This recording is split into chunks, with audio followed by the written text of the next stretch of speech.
morning, everyone. This is Karla, and you have reached my FlossTube channel, KarlaBeingCrafty, where I talk about mostly cross stitch, but other crafts as well, and a little bit of life thrown in. If this is your first time visiting my channel, then welcome. I hope that you enjoy the time spent with me and my little ramblings. And if you are a returning viewer, subscriber, I hope you're a subscriber, well, then welcome back, and I am so happy to have you here. And I just dropped something, hold on. Okay, so this is my FlossTube number 21. It is Sunday, November 17th. A little bit later in the day than I normally film, not a lot. It's probably about almost 10 o'clock. I usually get up a little bit earlier, but I slept in today because I went out last night to my brother's and played D&D with the kids and didn't get home until like 1, so I let myself sleep in a little bit, but here we are. I'm ready to go, and I have a couple cool things to talk to you about today. Oh, first thing is I don't know if you can see it right there. I forgot to show you guys I'm so bad with this. There. I forgot to show you guys last week that I changed out to the November Year of Celebrations. I took October down, put it away in a little box for the year, and changed out to November. So slowly, as I'm doing this cross stitch thing, I'm starting to have cross stitch dotting my apartment. Not very much yet, but a little bit. So that's kind of cool, I think. And I'm excited as I go forward to, you know, have more and more little spots where my cross stitch artistic endeavors are shown. So stay tuned. Okay, I just want to show you guys this necklace. I wore it the other day and around my mom, and she was like all fascinated by it. I made it quite a while ago. This is just like a lazy daisy bead chain, I guess, that I did with like a waxed thread. Very, very, very easy to do. I occasionally like wearing like super long necklaces like this. It's one string and then I wrap it. If there's any interest in me showing how to do this, then let me know and I'll do a quick little demo video, because as I said, it's like super easy. You just have to have the glass beads, and they're little. They're the kind of like Mill Hill beads, but they're the ones, you know, you just get at the craft store, and they're not that expensive. I think they're the size 11s or size 8. I'm not sure. Anyway, they're the slightly bigger ones. So I did this several years ago, but it's held up really well and I really like it. So I wear it every so often. And then these earrings are just inexpensive hoops with a bead on them. So this is just a large bead that I got at probably at Michael's, and I had 2 of them and they kind of match the necklace, so I just put them on the earrings, and I think it makes a cute little set. So today I have a finish to show you guys, and it is not mine, but I could not be more proud to show you this, because this finish is my mom's first finish. So here it is. And this is done on 11 count Sparkle Aida, and it is done with pearl cotton. So those of you that have been watching my channel for a while know that just about 2 months ago, I brought my mom to a monthly Southern California Stitchers get together. The one that used to be in Brew, was in Fullerton that week, and it happened to be at a restaurant that is like a block from where she lives, so I'm able to push her in her wheelchair to go there.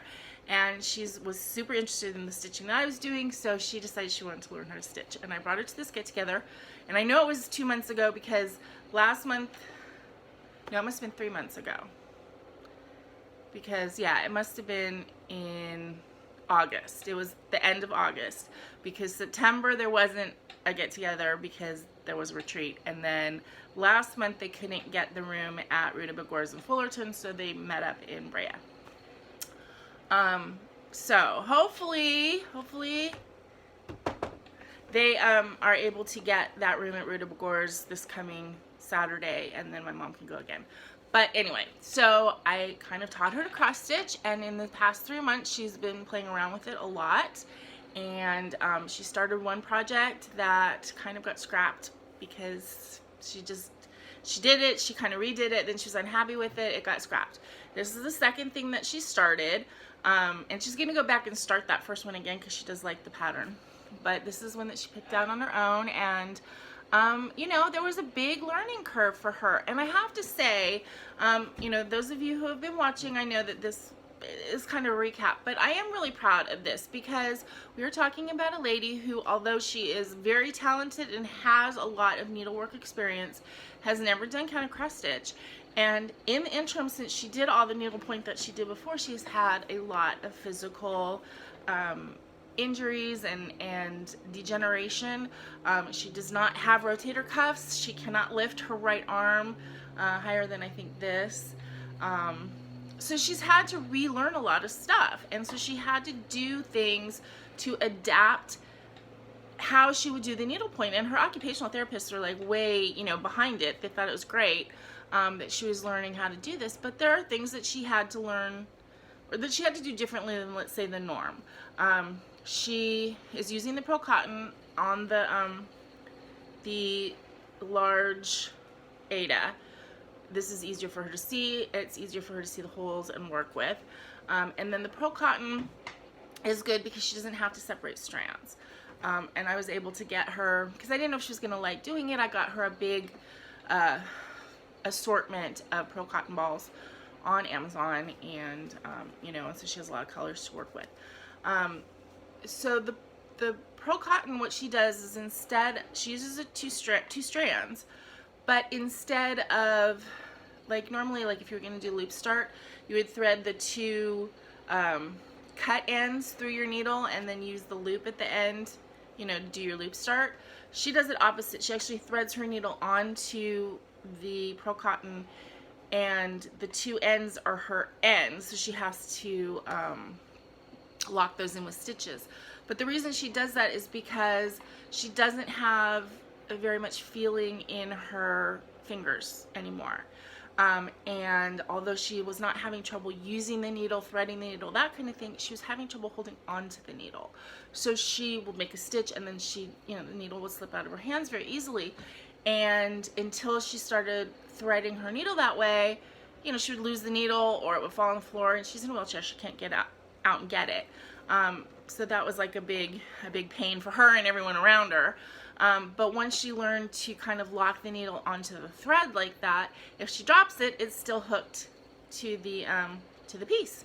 So that was an adaptation she had to make. She also has to turn her work, so she will, she can only really go down into a hole. She can't come up from the back. She actually discussed this with an occupational therapist who stitches, and she was like, 'cause she was frustrated. She was like, why can my daughter, you know, do this through the back and I can't? And the occupational therapist was like, because your daughter can feel it with her fingers, you know, subconsciously, and you can't feel it. And so that's true. I mean, you know, and I realize when I'm stitching, yeah, I kind of like, you know, move my needle and feel hole, and then I come up, or I can feel it with my other hand. You know, it's just something that you don't even think about. But that's part of how you find the hole without seeing it from the back. She can't do that because she doesn't have that kind of fine feeling in her fingers. So she actually has to turn it to, you know, to put the needle through and then pull it through and then put it, you know, so it's a different process for her. But she was able to do this. As I said, she picked out all of her own colors. She is like me, or actually probably I am like her, in that she's using the designer's pattern as a guide and then is picking her own colors, which is what I do probably at least 50% of the time. But yeah, so she did this. She wants it to be a sachet, and I guess I am the designated finisher for her.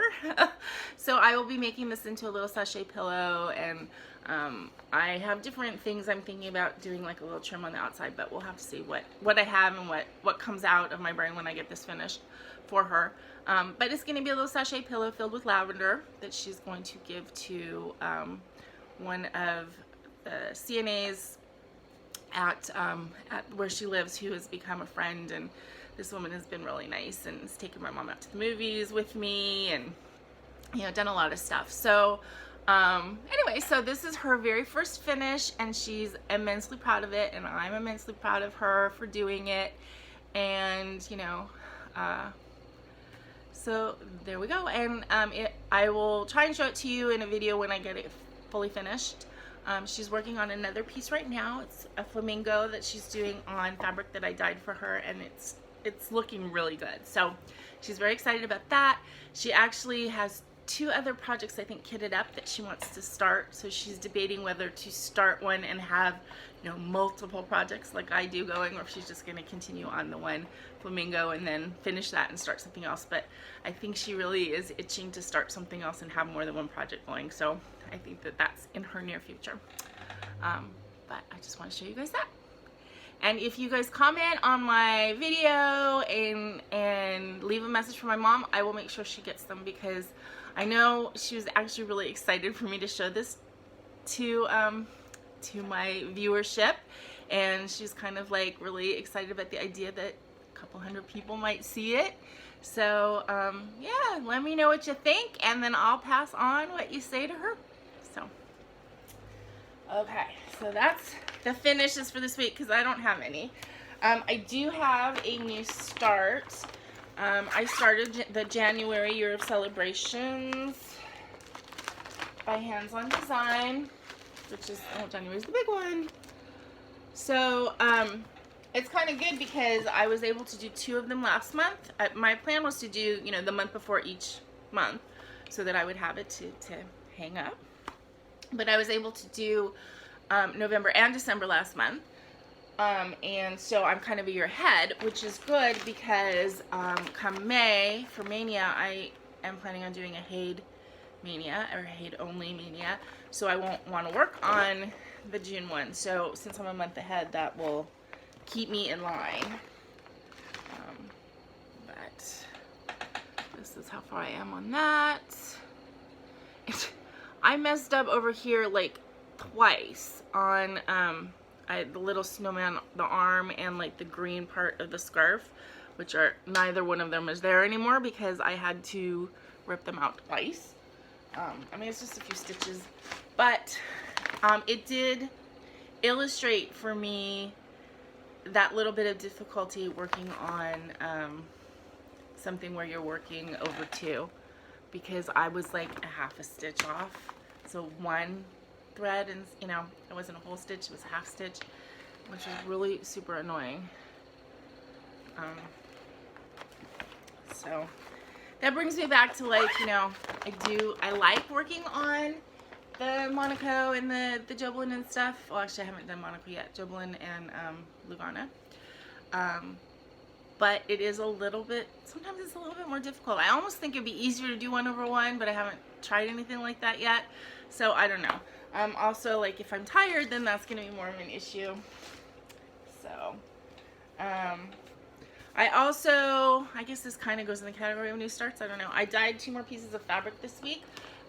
I was dyeing fabric for Virginia Miller, who won the last, you know, my 500 subscriber giveaway of fabric. And so I was dyeing a piece for her, and I ended up sending her that piece, and then I sent her like 2 other pieces and then a little piece, just because it's like I have it, it's 14 count. I'm not as excited about working on 14 count now for myself, so I thought I might as well send it. Plus I have a lot of other fabric to dye, so you know what, why not be generous? So I sent her several pieces. And but while I was dyeing that fabric, I wanted to try out my new colors that I got, so I dyed a couple pieces for me. So this blue-green one, which I think came out really nice, and I used emerald and indigo, I think, on this, or navy blue, I'm not sure which one. And I was very, very sparing with the dye, working with the darker colors. The darker colors, you know, I was like bragging last time when I was talking about how I made no mess and blah blah blah, and I didn't even use gloves. Using the it was either the indigo or the navy, I can't remember because I bought both. I got a little bit of that on my hands and that did stain. So, but I was very sparing with the dark colors because I didn't want it to be super dark. So that's one, and I think this is, I think it's 18 count. I think these are both 18 count Aida. And then I wanted to try, I got cherry red.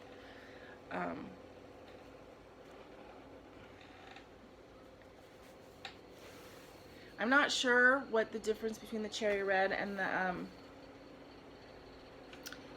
the wine, the wine color that I have.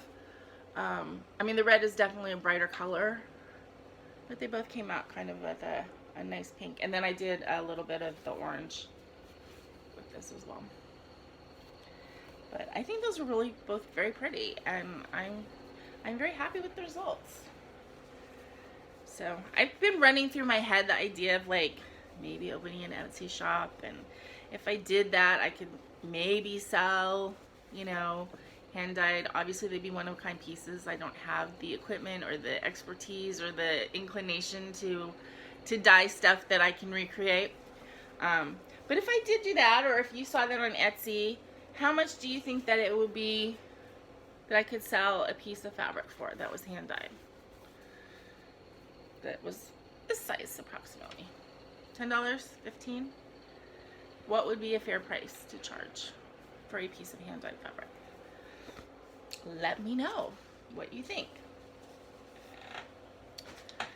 Okay, so on to my whips for this week. I touched quite a few of my projects. I did a tiny little bit on Froth and Bubble, but really not enough to show you because it was just finishing the border a little bit and then working on the words of that first, you know, life is mostly Froth and Bubble, but I didn't even finish it. So when I get a little bit more in that second section, then I'll show you progress, but I did work on it a little bit. This is Spring Fling, which I started last week.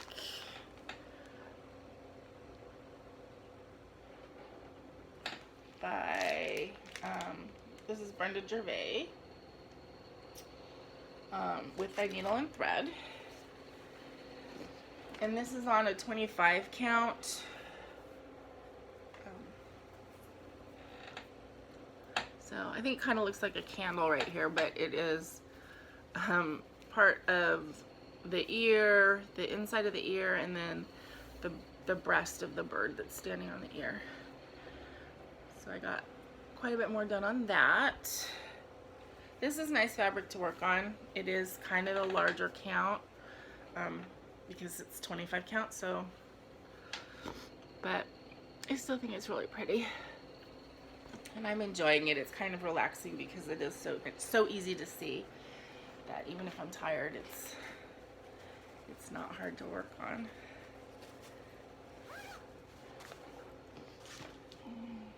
Okay, in this house, this is my I gotta get it finished project, and I'm really getting down to the wire on this because I really would like to have it fully finished by Thanksgiving, which means that I kind of have to have it done before next weekend so that I can get it fully finished. But I am pretty close. Okay, so I'm just down to the end here, and I have to do this Hunger Games icon. I have to do this icon, which is, I can't remember. I think it's the ship from Firefly, yeah. And then I just have a few of the orange words left. So, in your favor is what's left. So I have to do the N and in, and the fave and favor, and then your. And then this line says, because in this house, but these are pretty fast to do letters. And then the very end, it says we do geek, and it's in the same style font as the in this house. So do you guys think I can get this done this week? If I work on this today and really push on, I think I can. And then it needs to be gently rinsed, and that is basically to remove trace cat hair because my sister-in-law is allergic. So it has to be gently rinsed and dried and ironed and then fully finished into a wall hanging. So if I can get it done and get it fully finished next Saturday, then I can show it to you in the next video. If I can't, then I don't think you guys are going to get to see it fully finished because I'm going to want to give it to my brother. So I will have to post it on Instagram and then you can see it there. Oops. But I'm going to try. I'm going to try and get it done. So, okay. I worked on my Lion of Judah a little bit. This one is on my plan sheet to be done next month. It's such a tiny thing. You wouldn't think that it would be that hard to do, but I have gone pulled out a couple times with this only because, well, I filled in all of the background area here that wasn't done, so that was done. This top area last time it was higher because I pulled it out again. I just was not liking the way it looks in the picture. This upper area, I mean, it looks great, and it was not looking like that. You could see all the canvas through it because it's you know, horizontal stitches, and it wasn't covering, and I'm using the number of threads that it calls for. I think my threads were not as flat as the threads in here, so I went back, I pulled a bunch of it out, and I started again, being more careful about laying the threads and trying to get them all to lay flat. And the first couple rows I did, I think, do look better. So, I mean, it is going to have the green over it. It is going to have the green over it. Oh, there you go. That looks good. But I love this guy. He's tiny. He's only this big. But you can kind of, since I filled in the background, you can kind of see exactly where his mane's gonna go. And then these are the palm tree chunks. So, he's pretty. So, yeah, but I do plan on getting him done in December, so he should be done before the end of the year. Let's see, what's this one? Oh, this is my classic poo, which I just worked on a little bit yesterday. I went over to my brother's, as I said, and so I was there all afternoon. They let me bring laundry, which was great. So I just hung out, and it was like totally fun to just hang out with my nieces and nephews and sister-in-law and brother, and just chit-chat and watch Disney Plus. They were like setting that up, and they're so nice. They ordered me a Fire Stick, I guess, so I'm gonna try and put that in my computer, not my computer, my TV. I'm trying to figure out how to do it, and then they said that I can use their Disney Plus and their Hulu. So yeah, so they're sharing that with me, and then I should be able to get rid of cable, which should help my cable bill. I mean, I have to keep the internet, obviously, but I should be able to get rid of cable. Because I barely watch regular TV anyway, and if I have Disney Plus and Hulu and Netflix and YouTube, all my viewing is pretty much done. Anyway, so I worked on Classic Poo. I didn't work on the balloon. I put some more black of the outline in Pooh's arm, so all of this down here was done.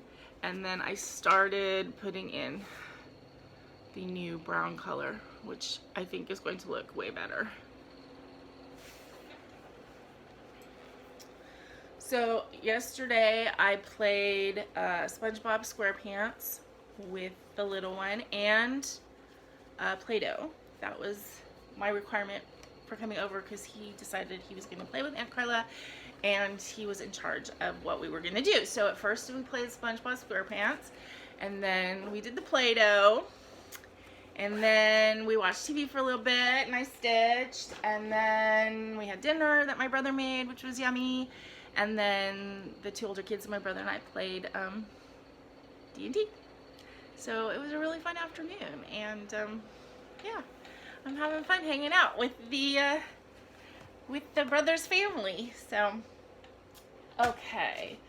Oh, and then my last whip, which is actually, this is what I did last Sunday after I did my video. And I spent a good long portion of the rest of the day doing it, is I did the next diagonal on Catnap Faye, which is a Heaven and Earth Designs Quick Stitch by Nadia Tate.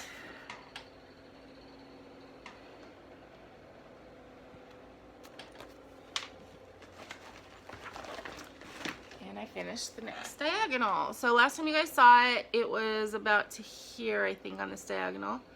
And like you could, there was just like a little sliver of her face done, but now you can really kind of see her face coming in. So I'm really happy with that.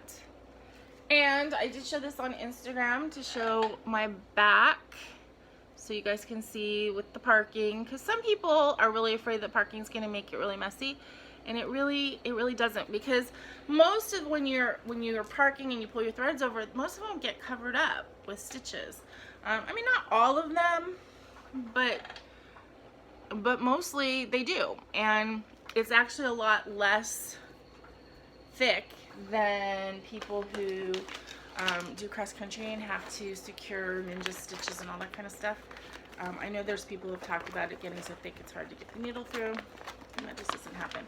I mean, granted, I am working on a bigger fabric here, but I still am working with 2 threads, and anyway, I'm really happy with how that is coming out.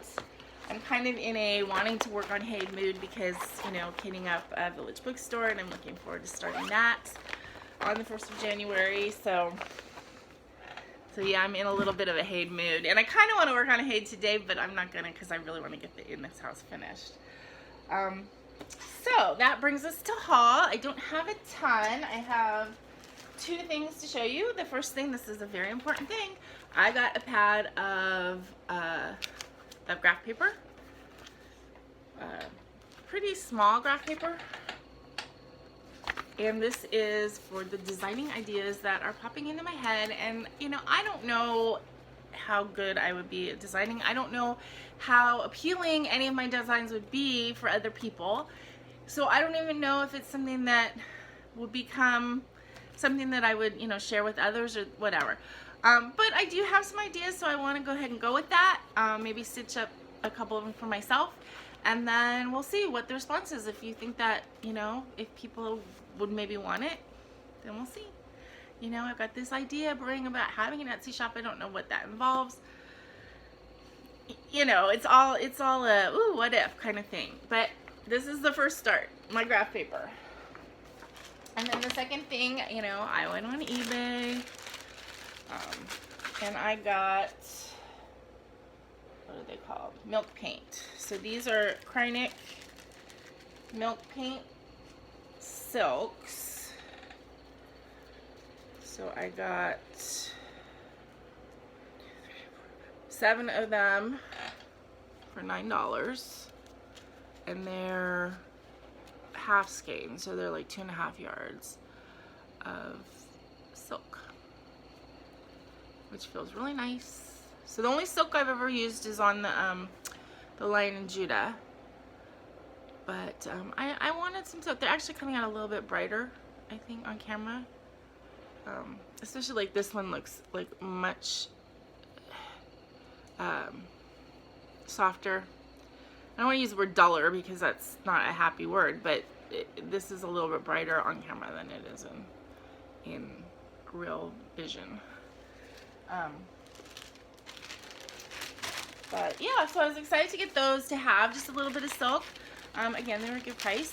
I have an auction that actually is probably ending while I'm making this video for a couple lots of Gentle Art sampler threads, which basically I bid, because it's like a lot of 14, so I bid like $14.50 or something like that. So they're gonna end up being a little bit over $1 each for Gentle Arts, which is good because they're over $2, $2.50 to buy them. So So if I win those auctions, then I will have some gentle arts that I can show you next week. So, or I don't know, next week when I get them. So that's my haul. I mean, it's not huge, as you know. I'm trying not to spend money that I don't have.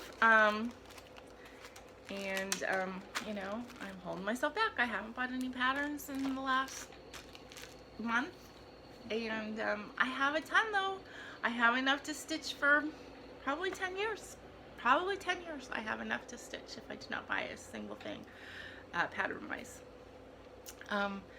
So let's see, plans that I have for the upcoming week. Actually today, I realized I have this like a jewelry cabinet thing that I got probably 6 or 7 years ago. My ex-husband got it for me, and I had it originally. I had jewelry in it, and when I moved to my apartment in Long Beach, I actually had bath products in it. I was really into Lush at the time, which I probably would be still, except that my bathtub is not really comfortable now, so I'm not taking as many baths and stuff as I was before, because it's just not comfortable to sit in there and soak. It feels really low, and it doesn't have very high sides, so there's not a lot of water to sit in, and yeah, and it's a tiny apartment bathtub, so it's not super comfortable for me.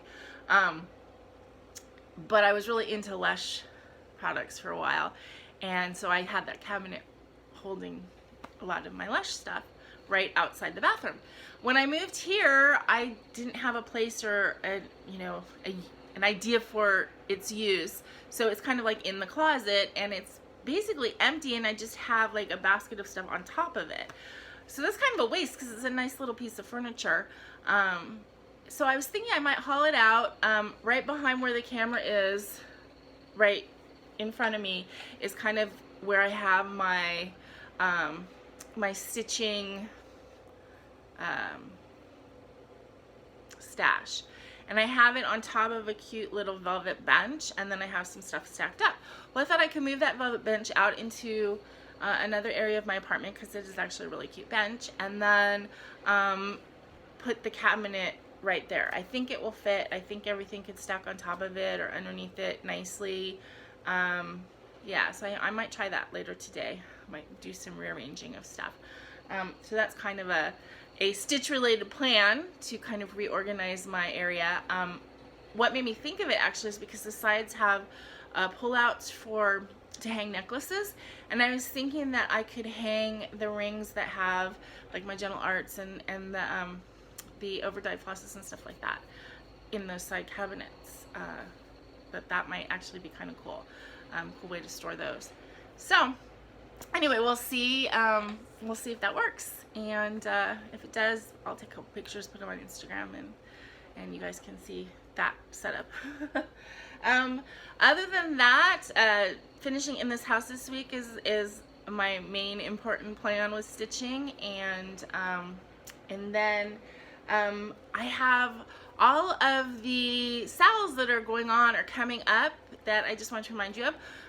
Froth and Bubble is in the Long Dog Sal, so that is any Long Dog sampler project that you're working on. You can tag it with hashtag Long Dog Sal and put that online so that everybody can see your progress. That one is ongoing, and it was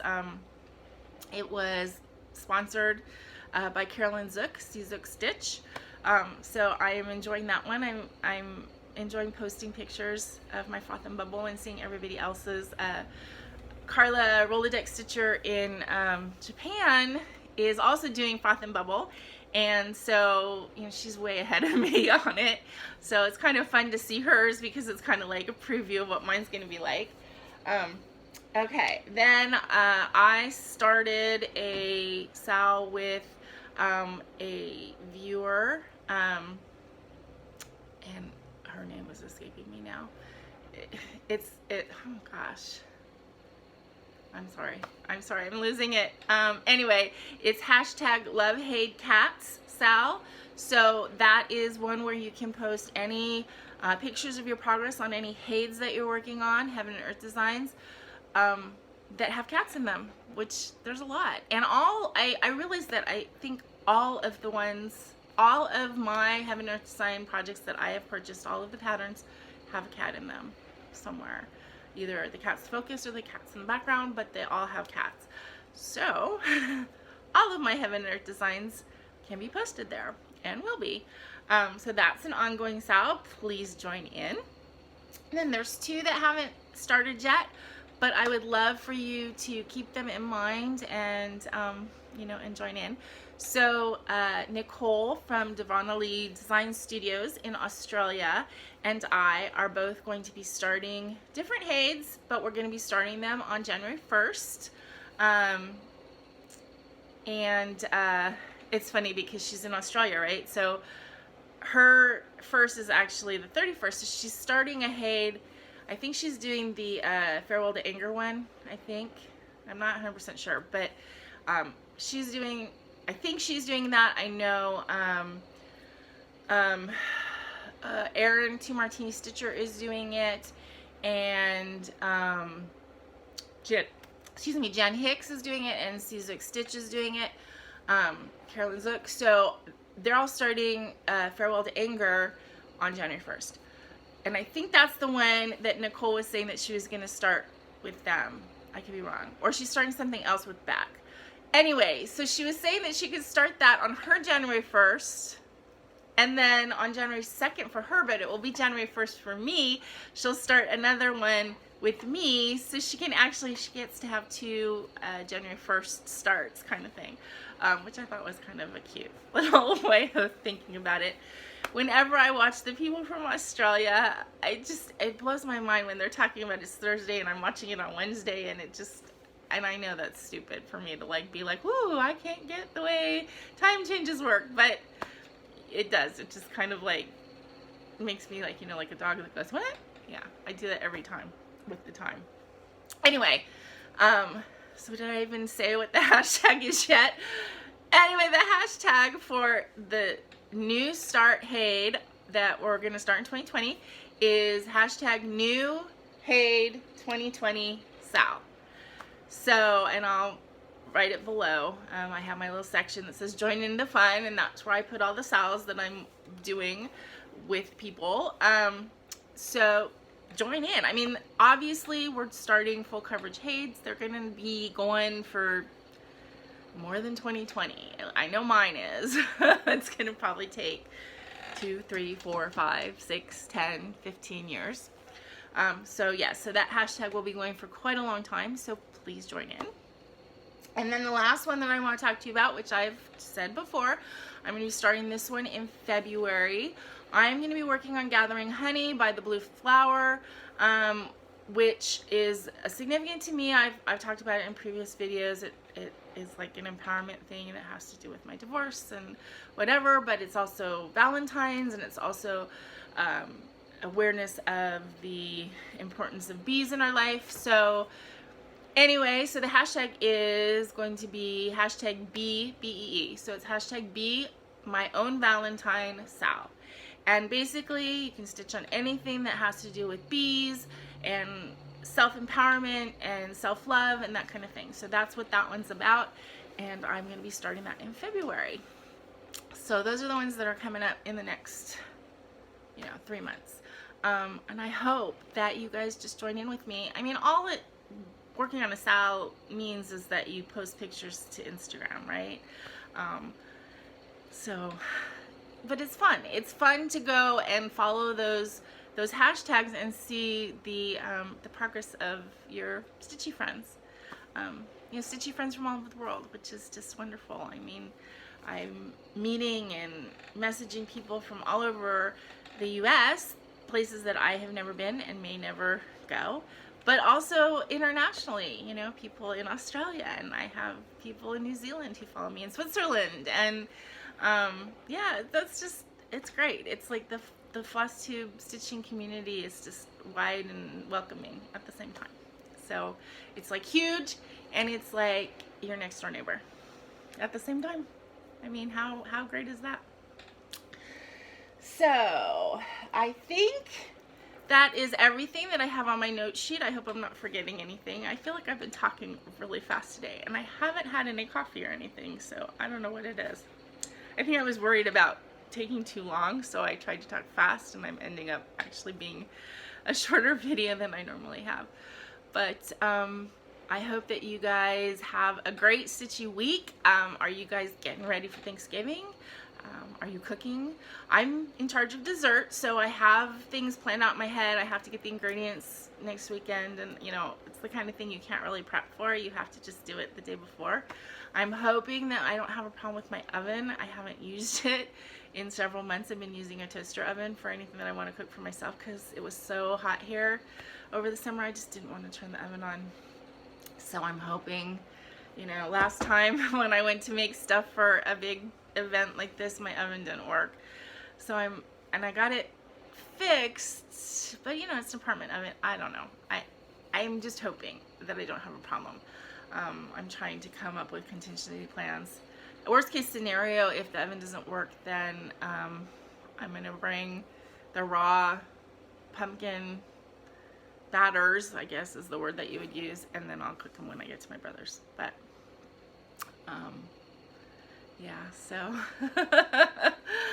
I don't know. I don't want to screw up the desserts, and I'm a good cook, but you know, if your equipment doesn't work, but I'm hoping, you know, I've got worst case scenarios going through my head. But anyway, so I hope that you guys are enjoying the planning of whatever kind you're doing. I hope that you have people to spend the time with that make you happy. And anyway, I hope you have a really great week, and I will see you again before Thanksgiving, because we do have a week and a half. It's not next week. So in the meantime, please remember to always be content, be kind, and be crafty. This is Karla. Have a great week, you guys.